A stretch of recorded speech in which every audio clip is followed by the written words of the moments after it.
video, I wanted to do a little story time and share with you the oldest pieces of makeup in my makeup collection. And tell you the stories behind them, which are disgusting. So first and foremost, maybe I'm a hoarder, maybe I have a problem. I am currently cleaning out my makeup collection and finding these things that I have not used in years, but these are 5, 6, 7 years old, or even older.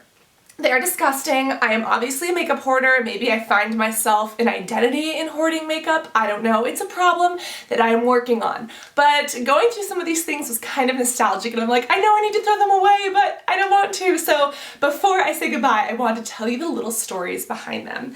These are all things that, yeah, if you're normal, I'm very jealous of you. And if you're a hoarder like me, then join the club. I'll start off with this one. This is an eyeshadow palette from Azza 2. This is from the dollar store with my grandmother. Now, oopsies. This is probably 7, 8 years old. Do you guys remember when I told you it was my freshman year of high school that I had such bad acne, but no one taught me how to do makeup? I didn't know what to do. This was the eyeshadow palette that I used as foundation. These two lighter colors right here I used as foundation because I thought, oh, this is like a nice skin tone color. There's like some for darker people, but these are the two for my skin tone color that I'm going to use to cover my acne.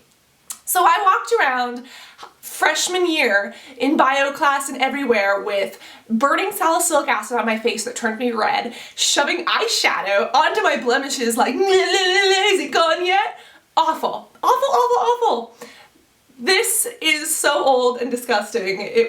I can't even. I can't even. And I remember people always saying, like, what's wrong with your face? Like, you look streaky, like, did you roll in the mud? And I was like, no, never connected it to the fact that this is eyeshadow, not like face makeup.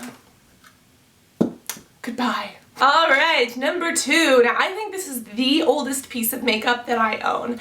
This is a bright pink eyeliner from Hot Topic.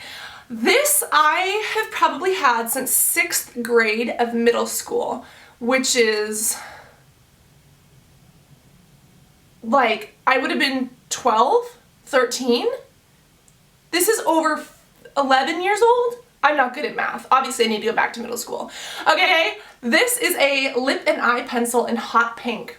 First piece of makeup ever was a Wet n Wild black eyeliner. This was my second. The Wet n Wild black eyeliner, I was obsessed with like Green Day, and like Billy Joel Armstrong was like my best friend's like major crush. And so we would get eyeliner, and he said that he would like put a match on it and apply it to his face. So that's what we did. We would and we like shoved eyeliner all over our eyes.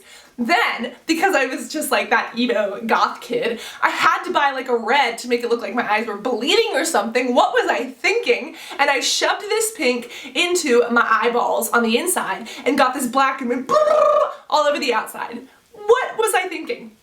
So this is a very old piece of makeup that needs to say goodbye. It is over 10 years old. And it reminds me of some photos that I look absolutely dreadful in. I started purchasing these, and they were so expensive. They were like $8 at the drugstore back then. I would like beg my mom for money. I would save my lunch money because I didn't have a job until I was a telemarketer, or I was doing like some babysitting and I tutored other students. But anyways, it was hard to come by money because my mama didn't want to give me no money, and she didn't think I needed none for my face, so no makeup. So I bought these and I hid them in my purse, and I would sneak them in my backpack along with t-shirts that had skulls on them because I wasn't allowed to wear skulls. I wasn't allowed to wear anything that had to do with guns or death or whatever that I wanted to wear, like totally. And so I would sneak these into my backpack along with my shirts, and I would switch and put on my makeup when I got to school. I looked like Phantom of the Opera. Like, you know, like half face is like bleh, like mask, and the other's like whatever. Because the window in the bathroom was only from one side, I would only like apply it like weird, and so half my face would be like totally unfoundationed, and then half of me would look like I had a mask because this was totally not my color. And I didn't even realize it. And then I would sleep in this because it says blemish clearing. If I went to a sleepover, or if my mom wasn't going to be home till late because she was working, I would sleep in this, which is terrible for my acne, but my teenage self was like, oh, it's got blemish clearing stuff in it, so this will help me get rid of my acne while I'm asleep. Could have had a V8. This might even be older than the eyeliner. No, I don't think it is. As you can see, it's done. At least it's not cakey and gross. This is the NYC New York Color Roll-On Lip Gloss in Watermelon. Now, this is very nostalgic, in a good, bad way. At this point, I did not wear anything other than my black eyeliner. This was middle school. This is probably 6th grade. This I loved. I first bought my first one at CVS when it was called Longs. Longs, Live Happy, Live Well, or whatever. They like changed the name. But this was a watermelon lip gloss, and I loved it. This was my first one ever, and I would just smear it on my lips all day, and it tasted amazing. Long story short, I had one of those like 6th to 8th grade, like little, I don't know, like 13-year-old romances that like broke my heart. The person that I was dating knew how much I loved these and actually stole these from CVS, from Longs for me. I did not know that they were stealing. They just gave me these little gifts and I was like, oh my god, that's so sweet of you. Like, oh my god, somebody cares about me. I'm in 6th grade, I'm so in love. Yeah. Note to self, you're gonna get your heart broken and relationships won't work out if you date people who have very drastically different morals than you do. But anyways, this is the first one that I purchased before I got like a bunch of these as gifts. Yeah, very nostalgic because I don't even know if they still make these, but if I smell them, they smell like my 13-year-old little thumpity bumpity in my chest. But yeah, these are actually really disgusting. Like, I love NYC Color, but the formula is actually really disgusting. It's like oil on your lips. It's terrible. It smells good, but it smells so artificial. So, adieu to my empty makeup containers. Goodbye, farewell, au revoir. Avitasin. That needs to leave my collection ASAP. Next is a blush color. Now this blush color is fast forward again to high school where I had another friend who at this time I knew liked to steal things, and I guess she stole this and it was not the color for her. So I started using it. And a little known fact, again, your friendships are gonna turn out terrible and you guys are gonna have a major falling out if you are friends with people who have drastically different morals than you. I just did not understand that at that time. But you know what? You live, you learn. So this little palette was not her color. She had much lighter skin than I did at the time. And I absolutely loved it. I still love it. I have not used it because I'm afraid to. This is probably 6 or 7 years old. Like, it's disgusting. Like, it's disgusting. It's the Revlon Powder Blush. It's a beautiful color. This one's in Wine with Everything. Little known fact, I had a channel before I had this channel called Cassandra Cream Sheen. It had 35 subscribers or something, but I was trying to talk about my acne back then because I just needed a way to release. And I was so embarrassed that I completely shut down that channel. It was like 2008, 2009.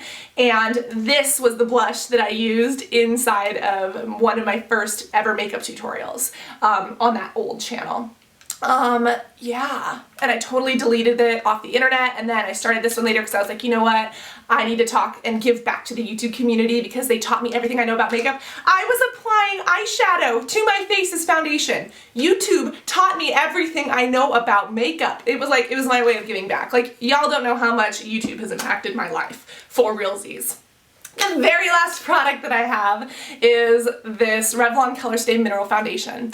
Again, this is disgusting. This is after I learned how to do foundation. This is probably 5 years old. This was right before YouTube. It comes with this little brush. It's just, I don't even want to touch it. Oh, it's like so disgusting. I'm sure there's so much bacteria in here. This was when I learned that sleeping in your makeup is not a good idea because it'll break you the freaky-deek out. But long story short, this bacteria-laden brush would get shoved into the orifices of my face and used over and over and over again. And this one's full because it's the last one I purchased, but I've probably gone through like 17 of these, and there's, yeah, 16, 17-year-old self, do not apply this unevenly to yourself. Please use a brush that you can actually clean, and do not sleep in your makeup.